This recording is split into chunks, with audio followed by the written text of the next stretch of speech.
Welcome to Damn Good Movie Memories with your host, Brian Davis. This podcast is the cure for your long commute and super boring workday.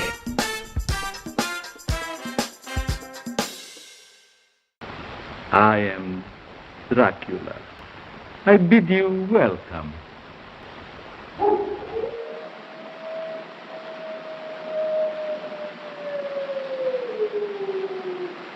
Listen to them. Children of the night. What music they make. The spider spinning his web for the unwary fly. The blood is the light, Mr. Redfield. Hey there, it's Brian Davis, and for this week's episode, in honor of Halloween, we're going to do Universal horror movies. And these are the monster movies in particular, because those are the ones I'm particularly fond of. I have this DVD box set of the original 30 classic Universal monster movies, and I'm going to go through each one of them one by one in this episode. Some I will talk about more than others just based on my knowledge, but I have seen them all. Some are definitely better than others. Some are definitely B pictures, but that's okay. We can get into every one of them. One thing that isn't in the box set, but should be mentioned, is the 1925 version of The Phantom of the Opera, which starred Lon Chaney Sr. And he was nicknamed as the Man of a Thousand Faces, and he really was. He did all of his own makeup. He really was the first quote-unquote monster of the movie era, and it is definitely worth seeing that picture. Keep in mind, this is a silent movie, but that doesn't take away from the creepiness. If anything, it kind of makes it even more creepy because you have the score underlying the movie. Also, even though it isn't a Universal horror film, the movie Nosferatu should be mentioned because it's still one of the creepiest movies ever made. And Max Schreck, who played Nosferatu, he's the vampire, he looked like a monster, and it didn't look like he had that much makeup on either. So definitely check out those two in addition to the movies I'm going to talk about today. And, if you haven't watched the original Universal horror movies, definitely check them out. They're all classics. They're all really well done, and they're actually very brilliant considering they weren't considered A pictures, but they have lasted, longer, and their history is more robust than some of the movies that they thought would stand the test of time. But most of these have stood the test of time, especially the originals that we will talk about now. Okay, so we're going to go through chronologically. And the very first, of the Universal monster pictures that they recognize is Dracula from 1931. And to me, this will always be the definitive version of Dracula. Nobody is better than Bela Lugosi at playing the Dracula character.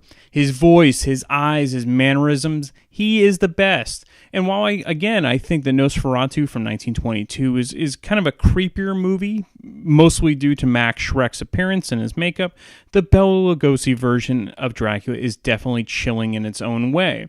The lack of a musical score in the background is really unique, so every noise and bit of dialogue is clearly heard, plus all the popping and the little nuances that are there. And so in addition to Bela Lugosi, you get Dwight Frye, who's just brilliant as the psychotic Renfield. And so I like to creep out everyone, and I'm sure I'll play it throughout the podcast of Dwight Frye's laugh when he's like, and, I'll randomly quote Bela Lugosi, like when a dog is howling, like, listen to them, children of the night, what music they make. And so, yeah, I'm totally weird, but this is one I never get sick of watching. And there is a version that has the Philip Glass soundtrack in the background, and Malin has talked about this in the past. And so, if you're going to watch any of these, and I'm going to mention some of the lesser known sequels, and they're all worth checking out if you just want some campy fun.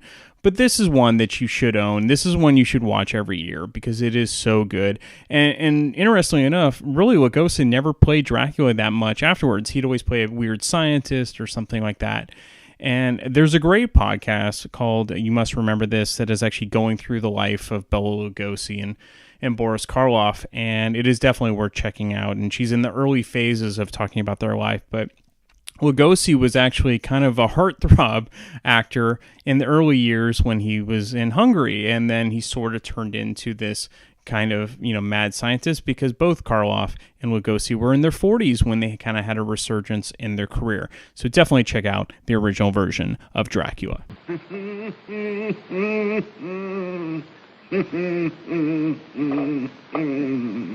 Why, he's mad.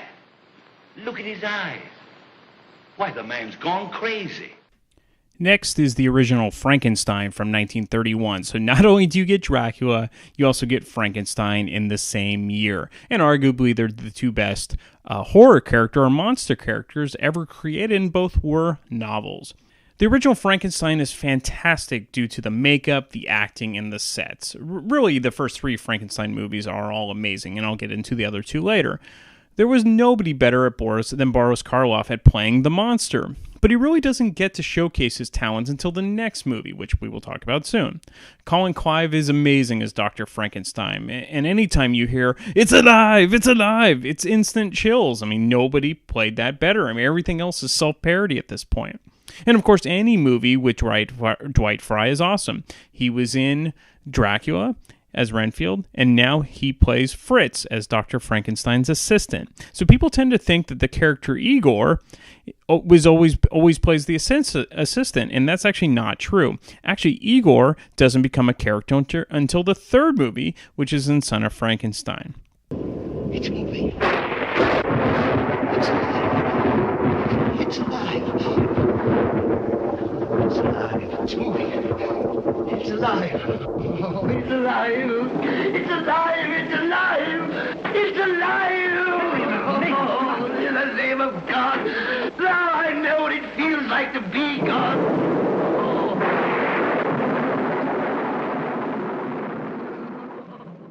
Next is The Mummy from 1932. The original Mummy starred Boris Karloff as Imhotep. Karloff was already a major star after playing the Frankenstein monster a year earlier. The premise and story for the original Mummy worked so well that every Universal Pictures Mummy sequel followed exactly the same storyline. They're all enjoyable, but if you're going to watch one classic Mummy movie, watch this one. And this is actually the only film where Boris Karloff actually plays the mummy monster. So just for historical purposes alone, this should be the one you watch. The plot is a follower of Imhotep decides to revive the long-dormant Egyptian priest. Once revived, Imhotep kills everyone who tries to stop him from resurrecting his past lover, who is the Princess Anki-Isen-Amon. Something like that. Anyway, I always found it amusing about how slow the mummy always moved, and it always seemed like he caught up to with the idiots running away from him, even though it didn't matter how slow he was going. Oh, the horror.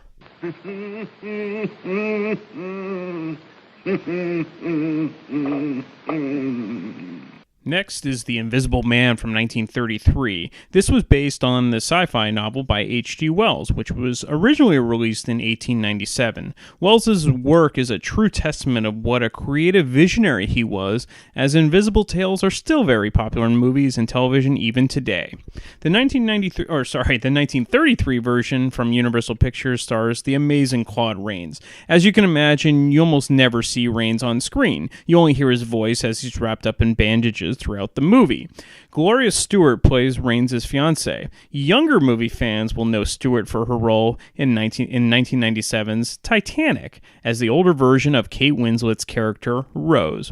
For being a very old movie, the special effects are pretty cool, like seeing or not seeing the Invisible Man's head when he's removing his bandages. If you're a fan of classic horror sci-fi movies, this version of The Invisible Man is the best. I mentioned in the character actor episode that Claude Rains is one of the best character actors there is. Well, this is one where he actually is the main lead. Ironically, you don't even see him, but he is that good. He really shines in this film. It's alive! It's alive! Next is The Bride of Frankenstein from 1935. This, of course, is the sequel to the original Frankenstein movie from 1931. Most experts say that this is one of the greatest horror films ever created. It's definitely one of the best Frankenstein movies ever created.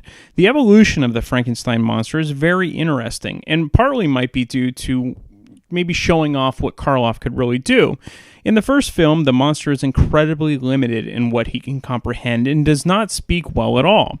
In Bride of Frankenstein, he actually speaks and communicates fairly well. He understands good and evil, and basically has a soul.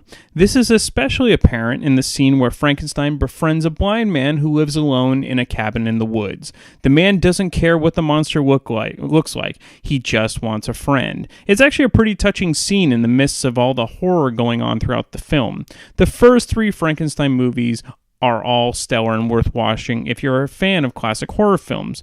After watching those, go and be sure to check out the amazing parody Young Frankenstein from Mel Brooks, because he borrows heavily from all three films. And now for our lesson. Remember, this is bread. Bread. Bread. And this is wine.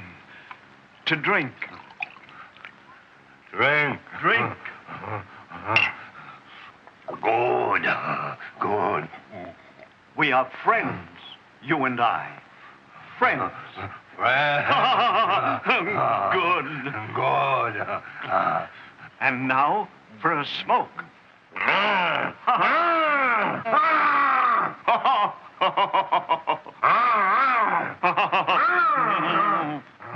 No.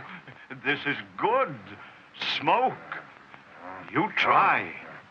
Oh. Good. Good. Good. Before you came, I was all alone.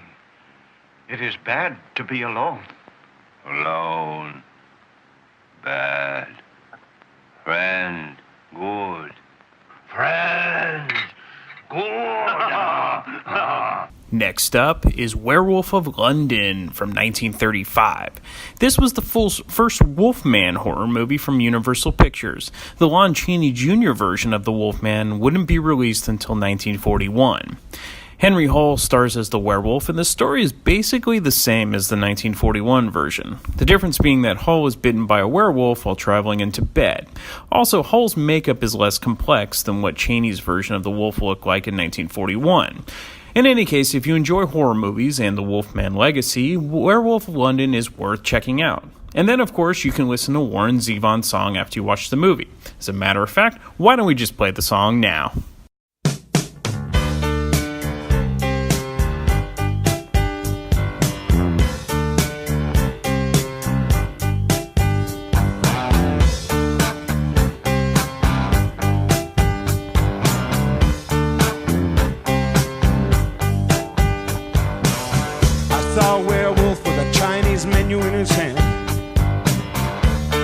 Through the streets of Soho in the rain. He was looking for the place called Lee Ho Fooks. Gonna get a big dish of beef chow mein. Ahoo, werewolves of London. Ahoo, ahoo, werewolves of London.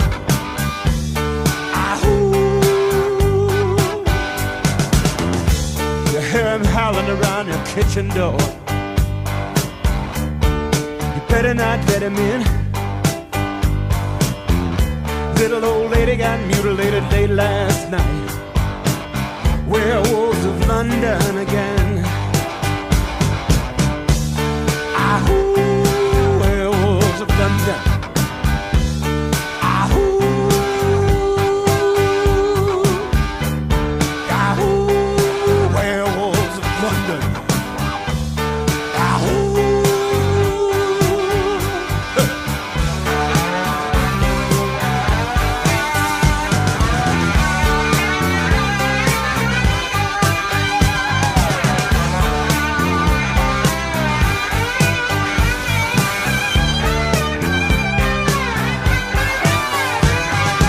Hairy-handed gent who ran amok in Kent. Lately he's been overheard in Mayfair. You better stay away from him. He'll rip your lungs out, Jim. I'd like to meet his tailor. Ahoo. London. Ahoo, ahoo, werewolves of London. Ahoo. Well, I saw Lon Chaney walking with the Queen, doing the werewolves of London. I saw Lon Chaney Jr. walking with the Queen, doing the werewolves of London. I saw a werewolf drinking a pina colada at Trader Vic's, and his hair was perfect.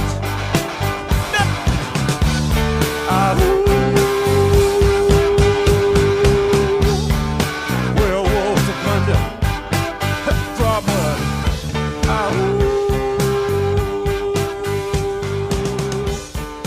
Werewolves of London.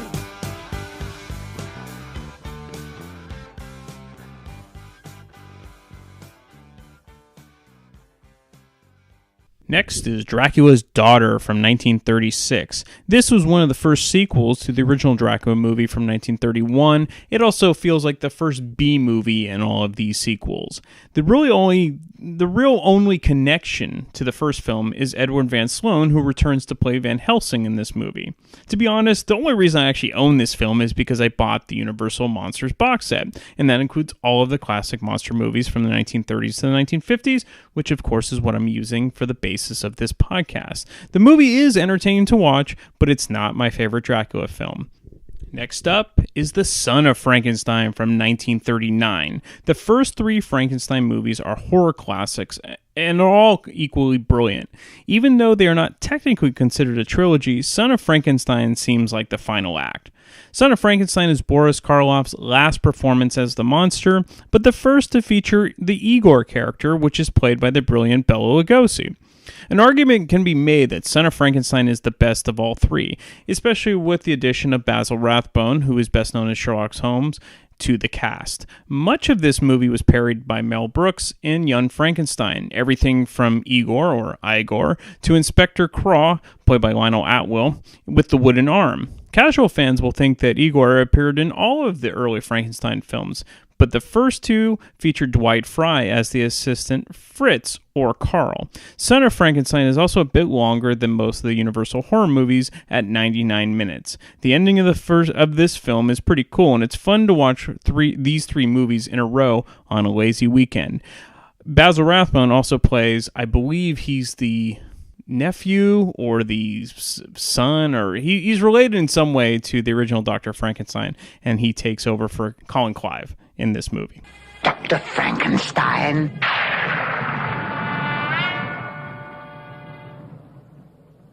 Frankenstein. You're putting me on. No, it's pronounced Frankenstein. Do you also say Froderick? No, Frederick. Well, why isn't it Froderick Frankenstein? It isn't. It's Frederick Frankenstein. I see. You must be Igor. No, it's pronounced Igor. But they told me it was Igor. Well, they were wrong then, weren't they? Next up is The Invisible Man Returns from 1940. This is the first sequel to the original 1933 Invisible Man movie from Universal Studios.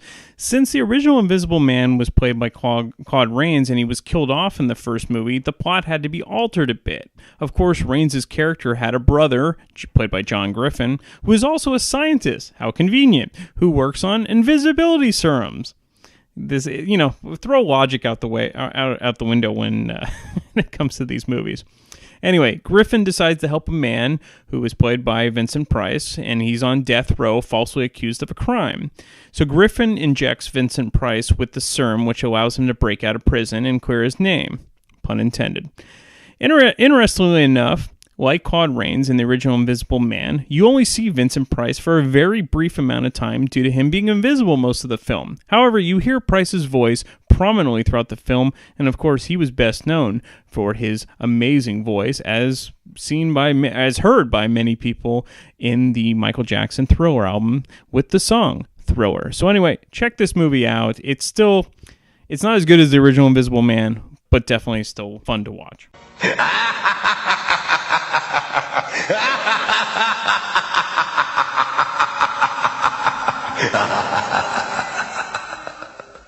Next up is The Invisible Woman from 1940. This is the third movie in Universal's Invisible series. The unique part of The Invisible Woman is the use of comedy, which was not usually part of the Universal monster films. Of course, this happened much later, where they used comedy with the Abbott and Costello movies, but we haven't got there yet.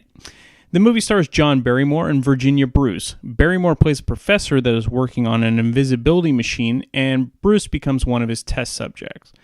The rest of the film has Bruce experimenting with her newfound powers, and it's pretty funny. However, if you're looking for more of the creepy horror that is best represented for the Universal monster movies, you might want to look elsewhere, but still check this out. Also, if you didn't know already, John Barrymore is the grandfather of Drew Barrymore. Next is The Mummy's Hand from 1940. This was the second Mummy film released by Universal Pictures. Though it's often thought of as a sequel, the film really has nothing to do with the plot of the original Mummy from 1932 starring Boris Karloff. And even though I enjoy all the classic Universal horror films, the Mummy series felt the most forced, as the plot always seemed to follow the same pattern. Of course, some minion of Karis brings him to life, and then he then wreaks havoc on the surrounding community. And again, I always found it amusing that the Mummy always moved incredibly slow, but always seemed to catch up with the victims, who happened to be running at full speed. So keep this in mind. They definitely do follow the same format. If you're going to watch any of the, I think there's 5 of them, watch the original from 1932. If then you find like, hey, I need more, then watch more. But don't expect much deviation from the plot. Next up is one of the best, and that's The Wolfman from 1941. 1940 was kind of a rough year. Well, rough in the sense that the 3 movies that were released by Universal Pictures were all kind of B grade. The Wolfman kind of brought it back, and this is considered one of the top I would say the top 3 of all the monster movies. I would say that Dracula and Frankenstein duke it out for number 1, and then 3 would be The Wolfman. So I always enjoyed the original Wolfman from 1941 for a few reasons. 1, Lon Chaney Jr. was excellent in all of the classic horror movies, and 2, the real-time transition of Lawrence Talbot to a werewolf was incredibly cool to watch, but incredibly laborious for the makeup artist and director to film. For a dissolve scene that lasted roughly 10 to 15 seconds, it took over 10 hours of makeup work. That is insane, but that is the kind of dedication that paid off when it came to these films. And so the great thing about Universal horror movies are the quick run times. The Wolfman is only 70 minutes long, so there is no dragging points in the plot or action. In addition to Lon Chaney Jr., you get the stellar supporting cast with Claude Rains, Warren Williams, Ralph Bellamy, and Bela Lugosi. If you're going to watch a handful of these Universal films, definitely check out the first 3: Frankenstein, Dracula, and definitely The Wolfman. Next is The Ghost of Frankenstein from 1942. Again, the first 3 Universal Frankenstein movies are all brilliant. The 4th movie, which is The Ghost of Frankenstein, is entertaining but not nearly as stellar as the earlier films. However, you still get Bela Lugosi as Igor, which is of course awesome, and Lon Chaney Jr. plays the monster. You gotta hand it to Chaney Jr., as he was like the Swiss Army knife of monster movies and played all of the major characters, including Frankenstein, the Wolfman, Dracula, and the Mummy. So the plot goes, after years of being tormented by the Frankenstein monster, the villagers decide to destroy the castle belonging to Dr. Frankenstein. Igor puts up a fight to stop this, but to no avail, and ends up in the bottom of the castle where the monster has been preserved. Pleased that his old friend is still alive, Igor comes up with the idea of replacing the sick brain with a healthy brain. I think you know where this one is going, and if you haven't, be sure to watch the movie. Next is The Invisible Agent from 1942. This is the 4th Invisible movie from Universal Pictures. While the previous films kind of took a more horror tone, this film was purely to promote the Allies' war effort against Germany in World War II. The quick plot involves the grandson of the original Invisible Man, and he decides to use his formula of invisibility to spy on the Nazis. It's actually an interesting period piece, but again, it's like the previous Invisible Man movie where they went for comedy. That was The Invisible Woman. This one, they go for more of the spy effort. It's still worth watching, but you don't go for the horror of it. Some of the stars include Iona Massey, Peter Lorre and Sir Cedric Hardwicke. Definitely worth checking out, but don't expect any frights from it. Next up is The Mummy's Tomb from 1942. This is the third classic Universal mummy movie. For this film, Lon Chaney Jr. takes on the role of Karis. However, it was said that he greatly disliked the laborious effort to put on the monster makeup. It took up to 8 hours.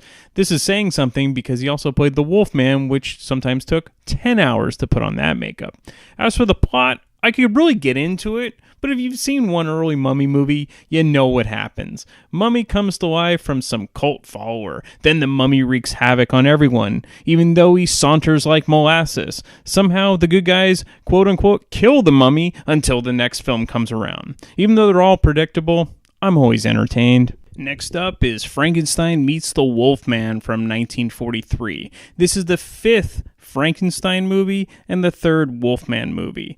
This particular film stars Lon Chaney Jr. reprising his role of the Wolfman, and Bela Lugosi actually plays the Frankenstein monster.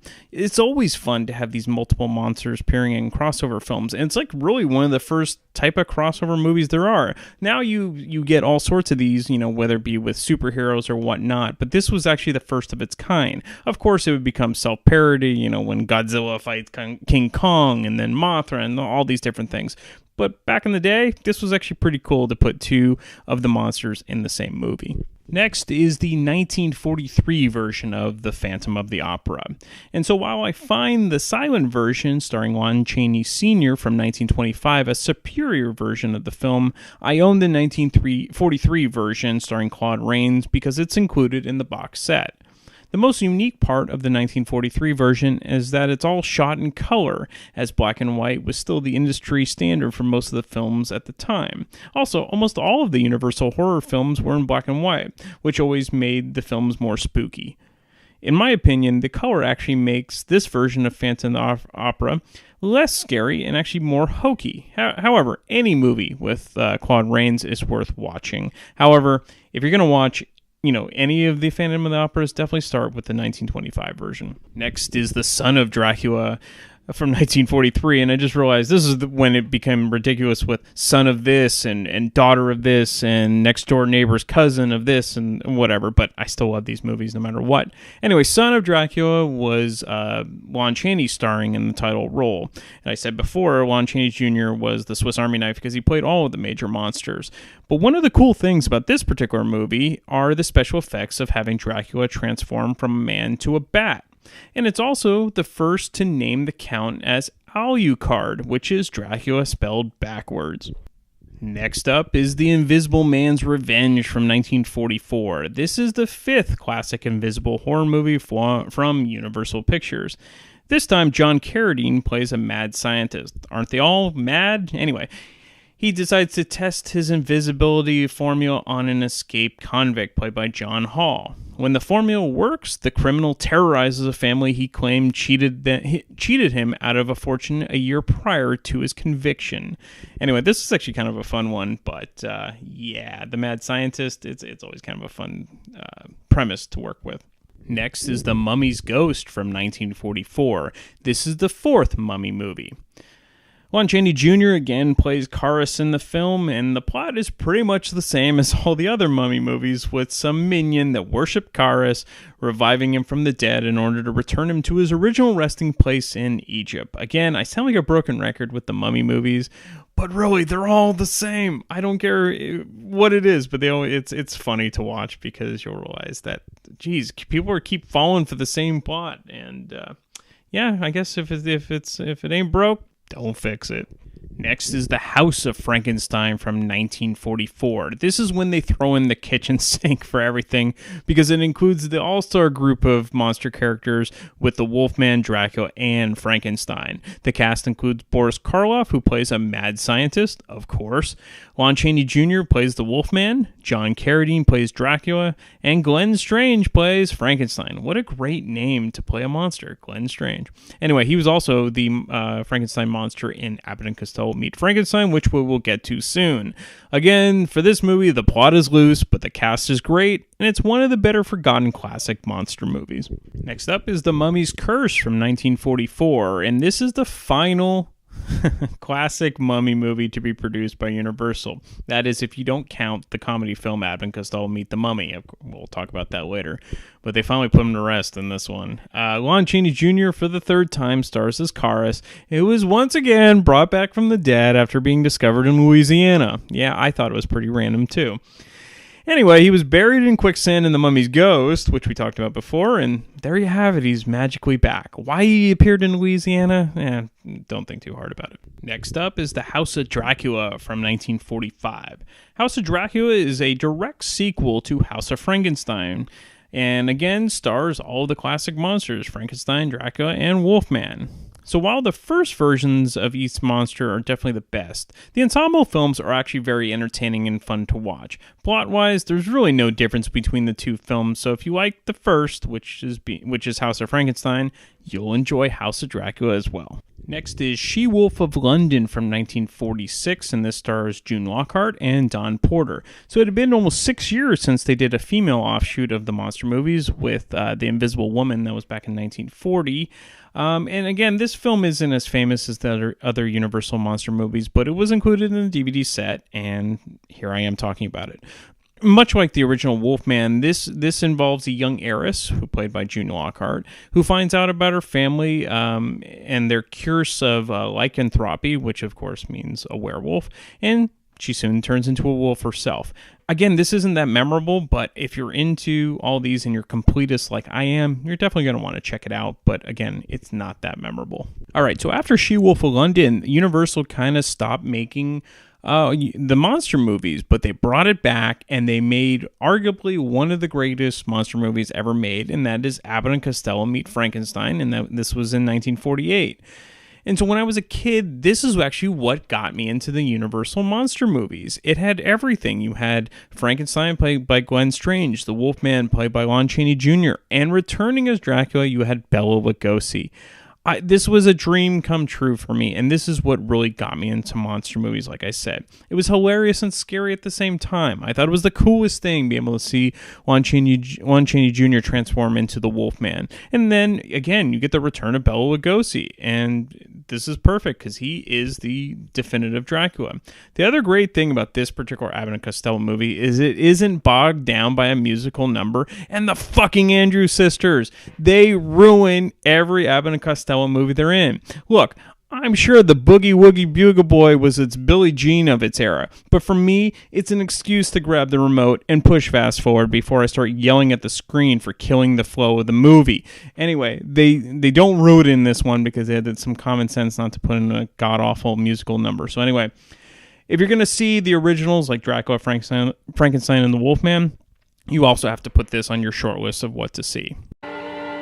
Count Dracula sleeps in this coffin, but rises every night at sunset.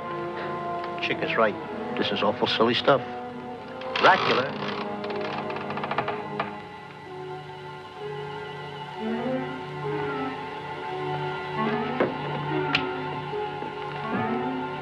Chick! What's the matter now? You know that person you said that there's no such person? Yes. I think he's in there, in person. I was reading this sign over here, this one down here. Yeah. Dracula's legend. All of a sudden I heard, That's the wind. it should get oiled. Listen, stop reading this thing. That's a lot of phony baloney to fool McDougal's customers. Now fold up that canvas and get busy. Come on. Dracula can change himself at will into a vampire bat, flying about the countryside. Flying.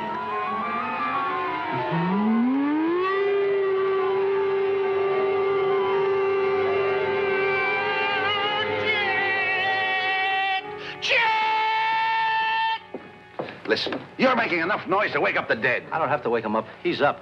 I saw a hand. You saw a hand? Uh-huh. Where? Right over there. Let me see it. Right over there. Where is it? I saw a hand there. You don't know what you're talking about. You're all excited reading this legend. Now listen. Listen, Wilbur. I know there's no such a person as Dracula. You know there's no such a person as Dracula. But does Dracula know it? Now listen to me. McDougal will be here any minute with the insurance agent. Now get to work.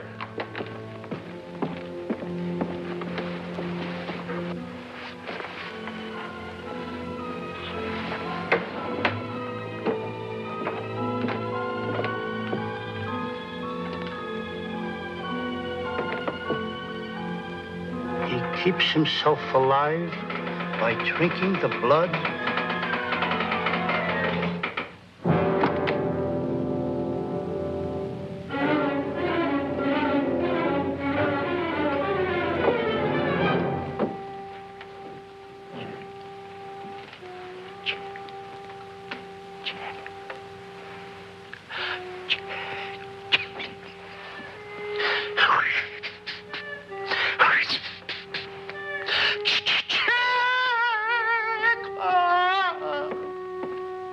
Now listen, this is getting to be ridiculous.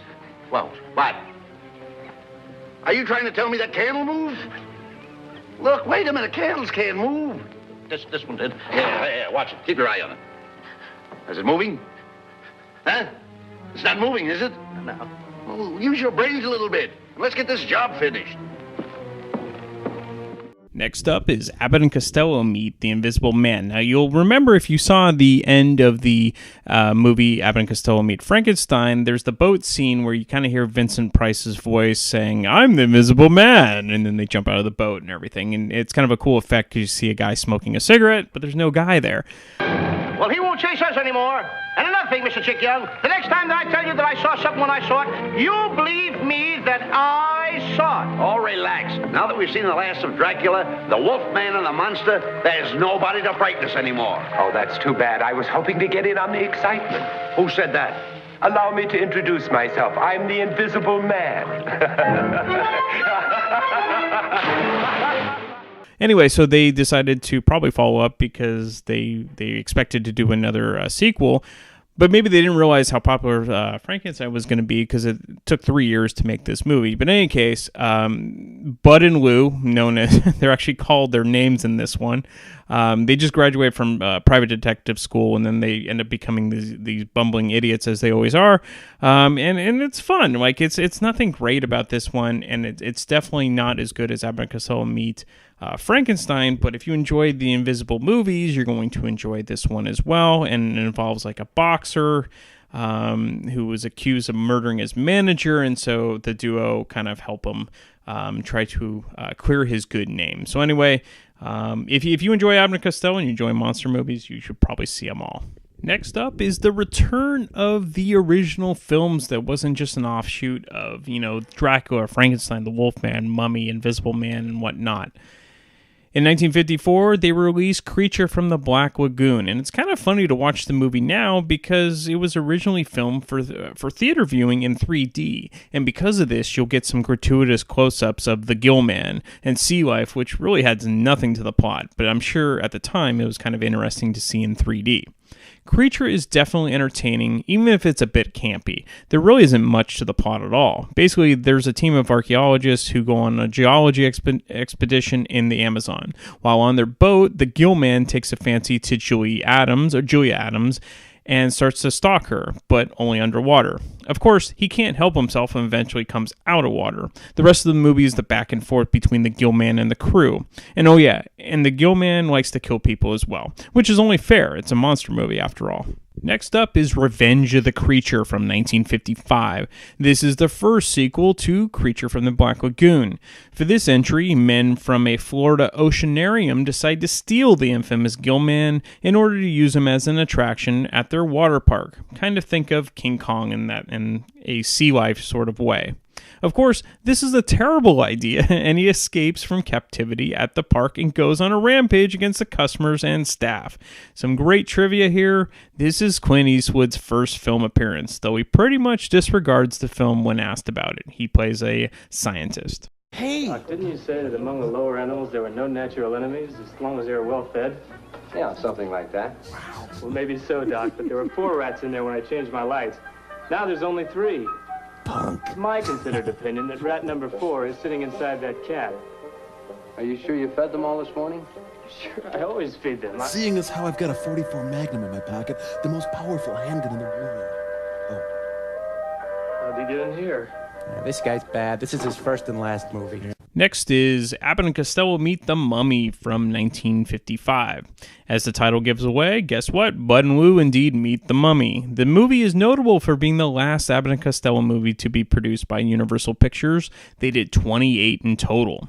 This time the boys are stranded in Egypt and, of course, are hunted by the always menacing mummy. Because after all, there's nothing else that really happens in Egypt besides ancient tomb hunting. At least that's what the movies tell us. Anyway, there are other Abbott and Costello Meet Whoever movies, like Boris Karloff, The Killer, or Dr. Jekyll and Mr. Hyde, but for whatever reason, this wasn't included in our set, and I'm not going to really go into them, but if you're into Abbott and Costello, definitely check those out. And this is notable for being, again, the last Bud and Lou movie produced by Universal Pictures. All right, we've hit the last movie in this 30-movie marathon just in time for Halloween, so go out and check out some of them. But the last movie on this list and in my box set is The Creature Walks Among Us from 1956, and this is the third and final movie based on the creature from the Black Lagoon. Again, the plot is the Gill Man is captured. Why don't they just leave him alone at this point? But he's transformed from a pure underwater creature into being able to breathe air like humans outside of water. Of course, this allows the Gill Man to run rampant on the townspeople and set mass fires in the process. Burn the sucker down, Gill Man, that is what I always say. Anyway, this has been a lot of fun to do. If you haven't got into the Universal horror movies, I highly suggest you do. Hopefully this podcast helps you out about what to see and what to avoid. But honestly, don't avoid any of them. Watch the best ones first, then watch the B movies because they're still a lot of fun. And yeah, this was a fun episode to do. Have a happy Halloween, and we'll talk to you next week. If you enjoy this podcast and are an iTunes user, please do the show a favor and head on over to the official iTunes page for Damn Good Movie Memories. Be sure to leave a rating and a review. This will allow the show to appear higher in the algorithm and spread the joy of this podcast to the masses. If you are not an iTunes user, you can still listen and subscribe on Podbean at damngoodmoviememories.podbean.com. Be sure to like us on Facebook under our Damn Good Movie Memories page. You can also listen to a limited number of episodes on YouTube. I hope you enjoyed this week's episode, and be sure to tune in next week for an all-new episode of Damn Good Movie Memories.